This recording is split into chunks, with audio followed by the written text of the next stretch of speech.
மாநில பட்ஜெட்டில் இடுக்கி மாவட்டத்திற்கு அதிகமான எதிர்பார்ப்புகள் ஏற்பட்டுள்ளதாக தேவிகுளம் எம்எல்ஏ கூறினார். தேவிகுளம் சட்டமன்ற தொகுதி உட்பட உள்ள இடங்களில் பல்வேறு வளர்ச்சி திட்டங்களுக்கு அரசு பணம் அனுமதித்துள்ளதாக தேவிகுளം എംഎൽഎ അഡ്വക്കേറ്റ് എ രാജ தெரிவித்தார். ശ്രീ കെ എൻ ബാലഗോപാൽ ഇന്ന് അവതരിപ്പിച്ച ബഡ്ജറ്റ് പുത്തൻ പ്രതീക്ഷ നൽകുന്ന ഒരു ബഡ്ജറ്റാണ് കേരളത്തിൽ ഇന്ന് അദ്ദേഹം നടത്തിയിട്ടുള്ളത്.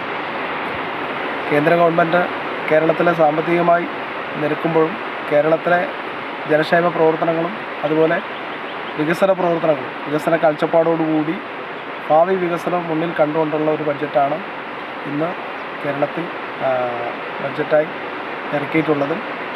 ദേവികുളം നിയോജക മണ്ഡലത്തെ സംബന്ധിച്ചിടത്തോളം നിലവിൽ നടന്നുകൊണ്ടിരിക്കുന്ന ചില പ്രവൃത്തികളുടെ പൂർത്തീകരണത്തിന് വേണ്ടി പുതിയ പദ്ധതികൾ നമ്മൾ 93 കോടി രൂപയുടെ ബഡ്ജറ്റ് വിഹിതം പ്രൊജക്റ്റായിട്ട് കൊടുത്തിരുന്നു. പക്ഷേ അതിലിപ്പോൾ 5 പദ്ധതികൾക്ക് അഡ്വാൻസ് തുക വെച്ചുകൊണ്ട് 20% തുക വെച്ചുകൊണ്ട് ബഡ്ജറ്റിൽ അനുവാദം നൽകിയിട്ടുണ്ട്. മറയൂർ മേഖലയിൽ ദീർഘനാളത്തെ ആവശ്യമാണ്. മറയൂരിൽ ഒരു പട്ടിശ്ശേരി ഡാം കനാൽ ഇത് നടന്നുകൊണ്ടിരിക്കുകയാണ്. അപ്പോൾ അതിൻ്റെ പൂർത്തീകരണത്തിന് വേണ്ടി കഴിഞ്ഞ വർഷം റിംഗ് റോഡിന് വേണ്ടി 10 കോടി രൂപ അനുവദിച്ചു. അതോടൊപ്പം കഴിഞ്ഞ ബഡ്ജറ്റിൽ വീണ്ടും ഒരു 4 കോടി രൂപ അനുവദിച്ചു. ഈ വർഷം ഒരു 3 കോടി, അങ്ങനെ 17 കോടി രൂപ ഇതിനു വേണ്ടി മാത്രമായിട്ട് പട്ടിശ്ശേരി ഡാമിൻ്റെ പൂർത്തീകരണത്തിന് വേണ്ടി ഗവൺമെൻറ് നൽകിയിട്ടുണ്ട്. അതുകൊണ്ട് രാജമലയിൽ പുതിയതായി ഒരു പാലം കൊടുക്കണമെന്ന് തീരുമാനിച്ച് 2 കോടി രൂപ ഈ ബഡ്ജറ്റിൽ മാറ്റിവെച്ച് തുക അനുവദിച്ചിട്ടുണ്ട്. മൂന്നാറിൽ വർദ്ധിച്ചു വരുന്ന തിരക്കാണ്. മൂന്നാറിലൊരു ബൈപ്പാസ് സംവിധാനം ഇല്ല.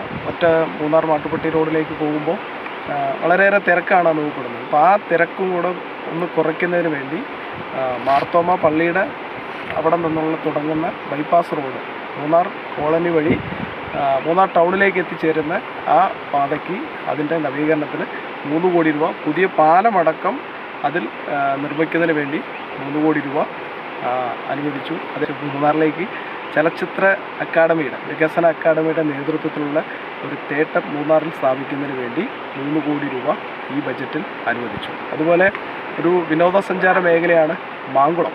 ആ മാങ്കുളത്തേക്ക് വന്ന് ആനക്കുളത്തേക്ക് വന്ന് ആനക്കുളം ആനകളെ ഇറങ്ങി വരുന്ന ആനകളെ കാണാൻ വന്നു. എന്നാൽ സൗകര്യത്തിൻ്റെ കുറവ് കാരണം അവിടെ വലിയ രീതിയിലുള്ള ബുദ്ധിമുട്ടുകളുണ്ട്.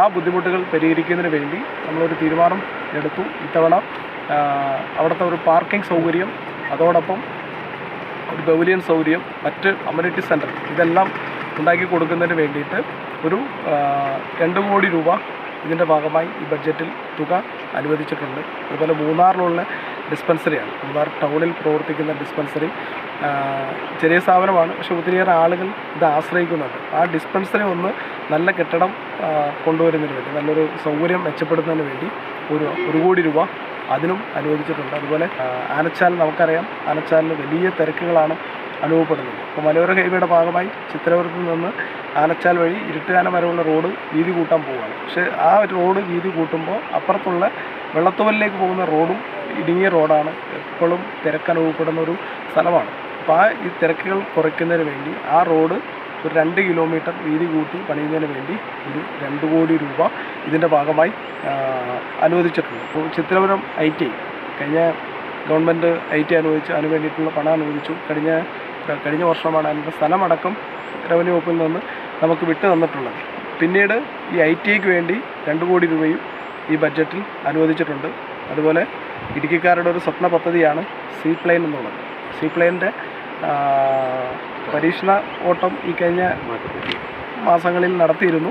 അതിന് വേണ്ടിയിട്ട് മൊത്തമായി കേരളത്തിൽ 50 കോടി രൂപ ഗവൺമെൻറ് അനുവദിച്ചിട്ടുണ്ട്. വന്യമൃഗ ആക്രമണം തടയുന്നതിന് വേണ്ടി, ഫലപ്രദമായി തടയുന്നതിന് വേണ്ടി സാധാരണ ബഡ്ജറ്റിൽ നിന്ന് അനുവദിക്കുന്ന തുകയിൽ നിന്ന് കൂടുതലായി 50 കോടി രൂപ ഈ ഗവൺമെൻറ് അനുവദിച്ചിട്ടുണ്ട്.